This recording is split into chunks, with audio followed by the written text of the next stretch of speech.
وَجَعَلْنَا السَّمَاءَ سَقْفًا مَحْفُوظًا، اور ہم نے آسمان کو ایک محفوظ چھت بنایا۔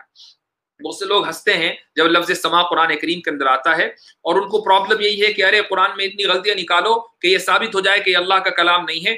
یہ لوگ آخری سانس تک کے رہتی دنیا تک کی کوشش کریں گے، قرآن کریم میں یہ غلطی نہیں نکال سکتے۔ ہم نے آسمان کو ایک محفوظ چھت بنایا۔ اب یہ لوگ قرآن پر اعتراض اس طرح کرتے ہیں کہ بھائی آسمان سے مراد کیا ہے؟ یہ جو نیلا دن میں اور رات میں ہمیں کالا نظر آتا ہے، کیا یہ آسمان ہے؟ یہ تو چھت نہیں ہو سکتی، چونکہ یہ تو خلا ہے۔ تو اس کو اللہ تعالیٰ نے چھت کیسے کہہ دیا؟ یہ تو بالکل ایک بہت بڑا سائنٹیفک بلنڈر ہے۔ اس بنیاد پر ہم قرآن کریم کو حق کیسے مان لیں؟ اس کا جواب یہ ہے کہ قرآن نے لفظ سما جو استعمال کیا ہے وہ اونچی چیز کے لیے استعمال کیا ہے۔ جو بھی چیز اونچائی پر ہو اس کو قرآن نے السما کہا ہے، یہاں تک کہ بادلوں کو بھی السما کہا۔ یہ تو اردو میں آسمان، جو ہمیں نیلا نظر آتا ہے خلا، اس کو ہم آسمان اردو میں بولتے ہیں۔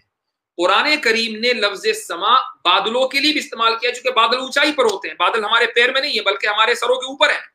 یہاں تک کہ چھت کے لیے، گھر کی چھت کے لیے بھی قرآن میں لفظ سما استعمال ہوا ہے۔ اب آپ یہ دیکھیے کہ اللہ تعالیٰ نے ایک محفوظ چھت بطور آسمان کے ہمیں دی ہے۔ وہ محفوظ چھت کیا ہے کہ جس کو اللہ تعالیٰ آسمان کہہ رہا ہے؟ آپ نے اگر تھوڑی بہت بھی اگر لوگوں کو نالج ہے، اور نہیں ہے تو بہت آسانی کے ساتھ آپ گوگل کر سکتے ہیں کہ ایٹماسفیئر کی جو 7 لیئرز ہیں کہ جس میں اوزون بھی آتی ہے، یہ وہ محفوظ چھت ہے کہ اگر یہ لیئرز نہ ہو تو جو الٹرا وائلٹ ریز ہیں یا اسی طریقے سے ایکس ریز ہیں، یہ انسان کو اور اس دنیا میں جتنے بھی جاندار ہیں سب کو جلا کر بھسم کر دیں۔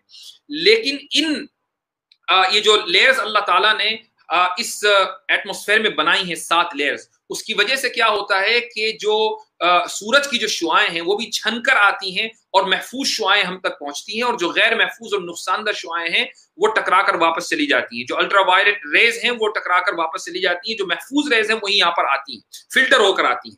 تو اللہ تعالیٰ ان 7 لیئرز کے بارے میں یہ کہتا ہے کہ ہم نے آسمان کو، یعنی جو اونچائی پر جو چیز ہے، ہم نے محفوظ چھت بنایا۔ اگر وہ 7 لیئرز نہ ہوتے تو تم کبھی بھی حفاظت کے ساتھ دنیا میں سانس نہیں لے سکتے۔